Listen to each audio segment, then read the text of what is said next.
Team India veteran spinner Yuzvendra Chahal అతని సతీమణి ధనశ్రీ వర్మ విడాకులు తీసుకోబోతున్నారా అంటే అవుననే సమాధానం వినిపిస్తుంది.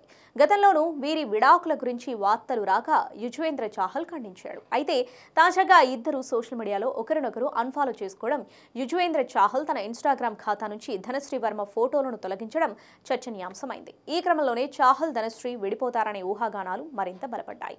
ఇలాంటి నేపథ్యంలో మరో షాకింగ్ రూమర్స్ వీరి విడాకులపై వినిపిస్తున్నాయి.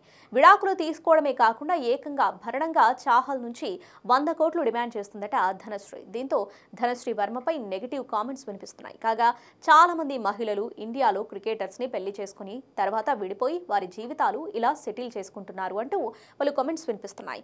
పేరున్న క్రికెటర్స్ ని పెళ్లి చేసుకుని వారి నుంచి డబ్బులు లాగి ఎమోషనల్ గా బాధిస్తూ వాళ్ళకి డబ్బులు తమ మాజీ భర్తలకు బాధలు మిగులుస్తున్నారు అంటూ కామెంట్స్ వినిపిస్తున్నాయి. ఇప్పుడు ఇదంతా బిజినెస్ లా మారిపోయింది అంటూ కూడా కామెంట్స్ వినిపిస్తున్నాయి. ఇదిలా ఉండగా ఈ విడాకులు వార్తలు వచ్చిన సమయంలోనే చాహల్ చాలా దిగాలుగా ఉన్న కొన్ని వీడియో విజువల్స్ కూడా వైరల్గా మారాయి. మరి నిజంగానే చాహల్ నుంచి ఈమె 100 కోట్లు డిమాండ్ చేస్తుందా అనేది ఇంకా క్లారిటీ రావాల్సి ఉంది.